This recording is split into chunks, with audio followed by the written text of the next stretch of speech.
Oke,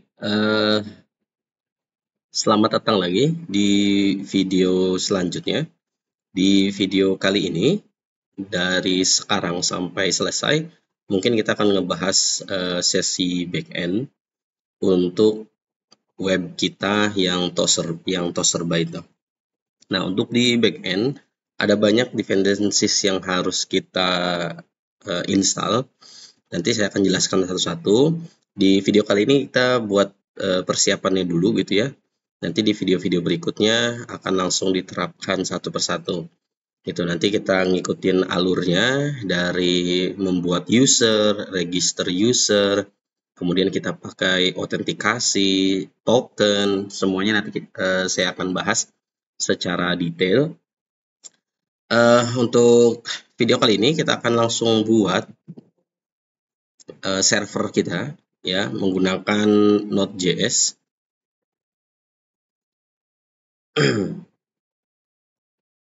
Ya,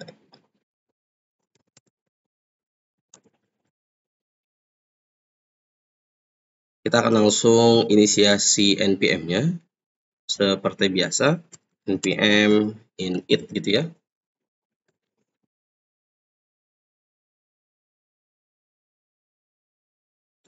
Ya, di sini namanya server, versionnya 1 aja dulu, description-nya silahkan bebas ya.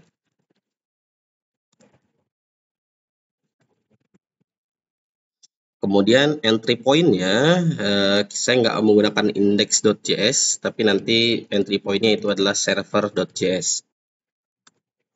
Test comment-nya kita lewat, git repository-nya kita lewat dulu, keywords-nya kita lewat, author-nya silahkan ditulis nama masing-masing.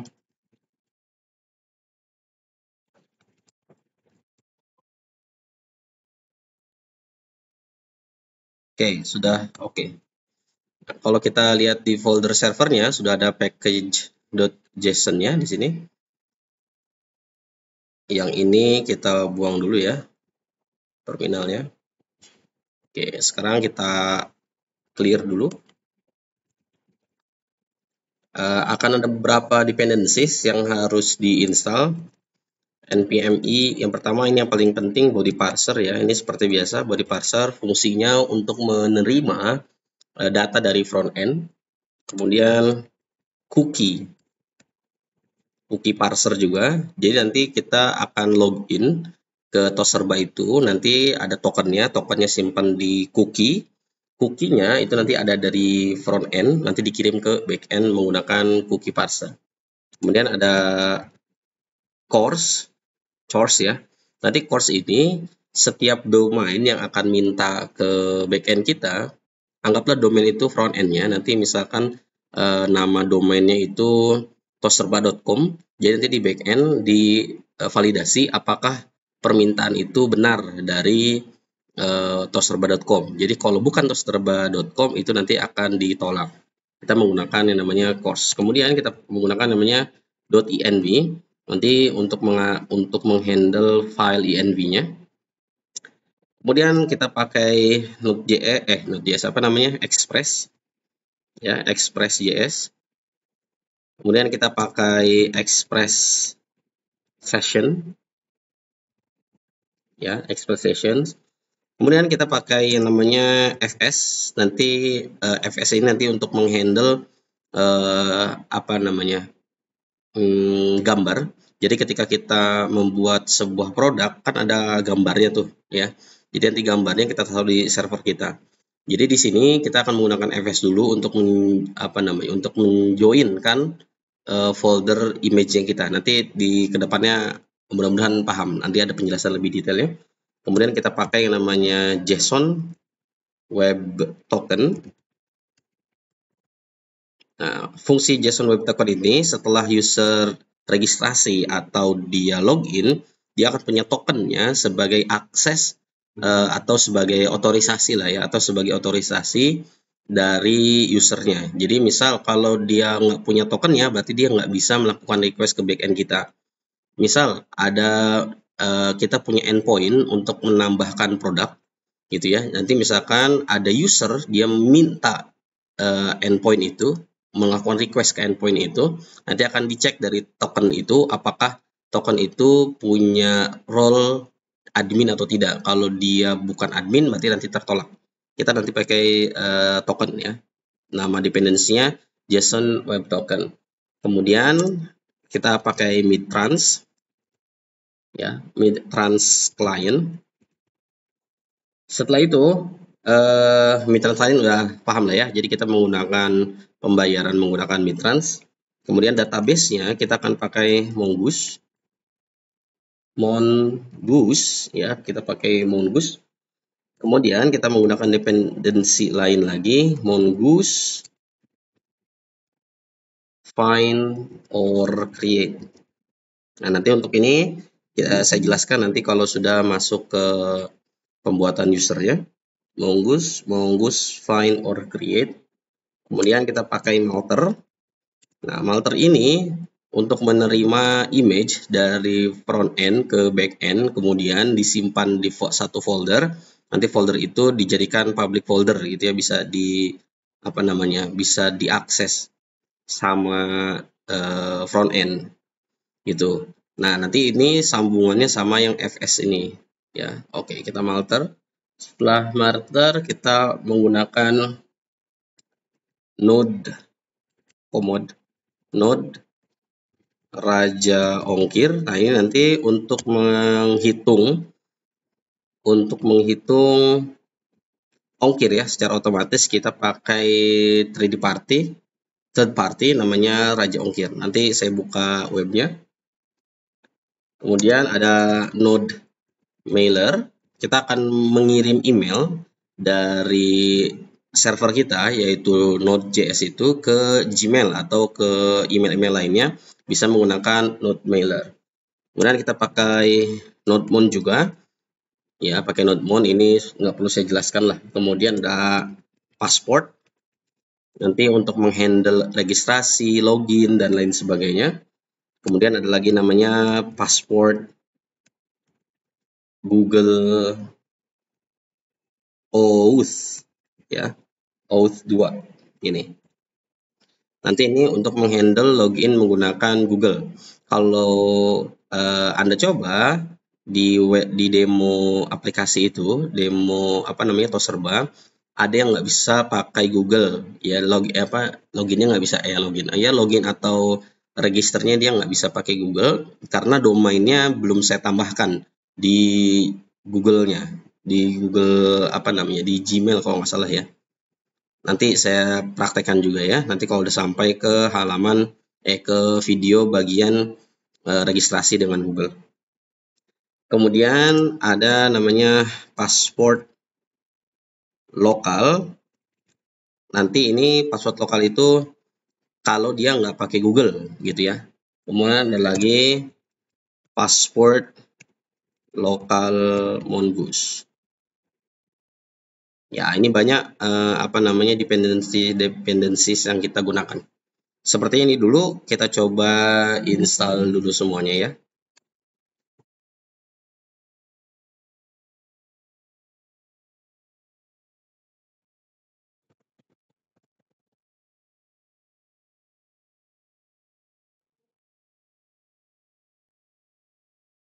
Oke, dependencies-nya udah terinstall semua ya. Terinstall semua, nanti kalau ada error kita balik lagi aja.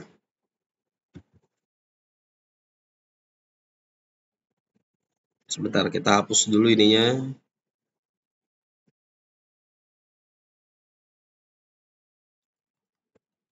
Ya, yang perlu kita buat pertama kali, kita akan buat dulu servernya gitu ya. Servernya kita akan buat dulu.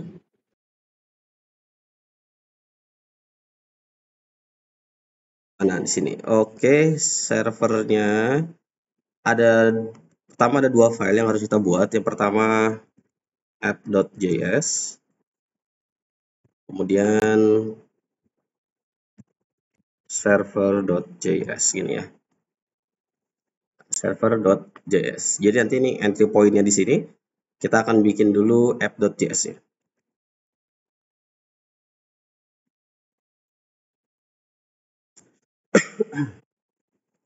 Ya, kita akan masukkan dulu cookie parser. Setelah itu,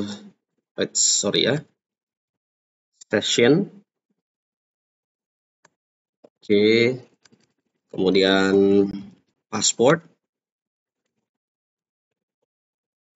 Oke, sepertinya ini dulu yang kita masukkan. Oh iya, body parser kita belum masukkan. Body parser, ya body parser. Kemudian express-nya juga belum kita masukkan. Express. Mana express? Wah, tidak ada. Oke, kita masukkan manual saja.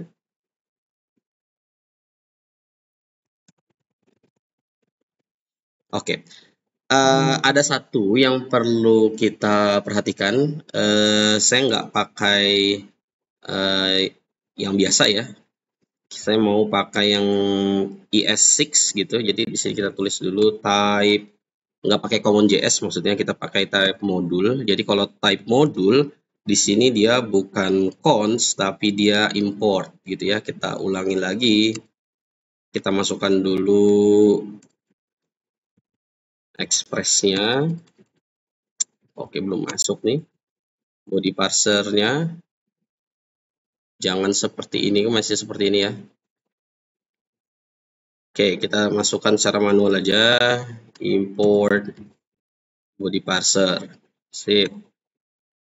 Import express. Ya, ini dia express. Setelah itu tadi kita masukkan apa lagi teh? Course dulu ya. Nggak ada juga. Oke dah. Import course seperti ini. Kemudian kita masukkan cookie parser. Ya, cookie parser udah bisa import. Kemudian session dari password juga. Tidak seperti ini. Session dari express session dulu deh. Dari express session.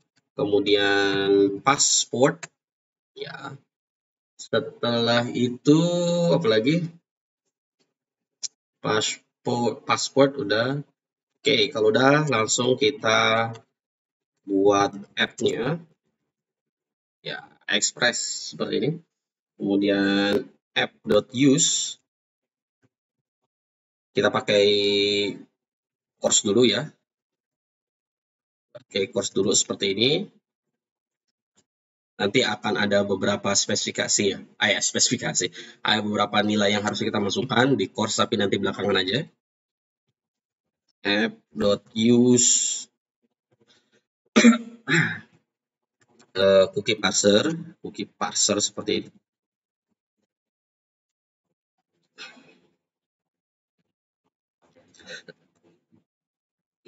Body parser kita akan masukkan body parser .json seperti ini. Terus ada lagi app.use body parser titik URL encoded extendednya true ini. Nah, oke. Terus app.use express.json. Nah, seperti ini. Kayaknya udah di sininya settingannya.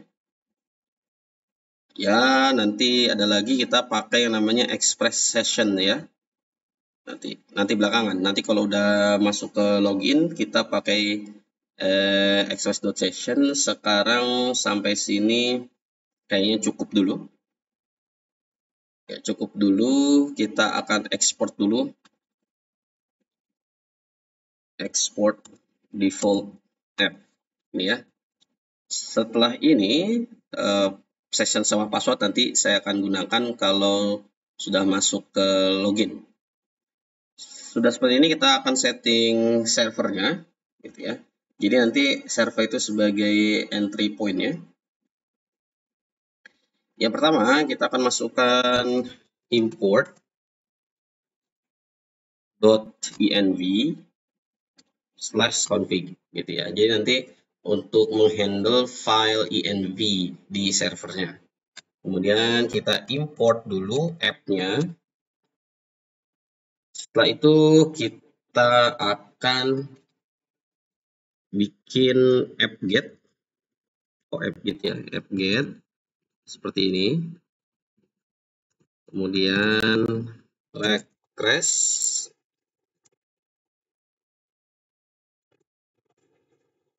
Bentar, saya cek dulu videonya nih di record apa enggak. Takutnya lupa ke record. Oke. Trash.send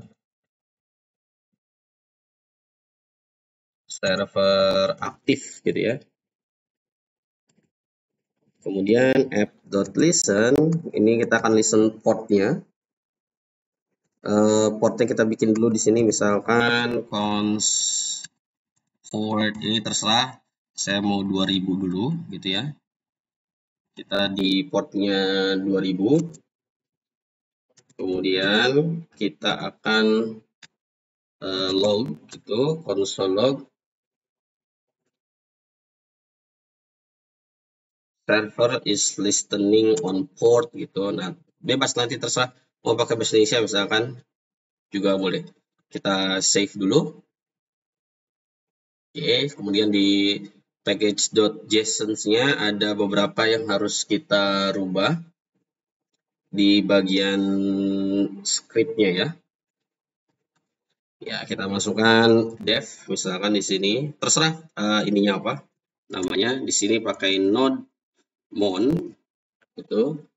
Kemudian node-mon jalankan server.js. Gitu ya. Kita save dulu. Kita akan tes ini bisa atau tidak. npm run dev.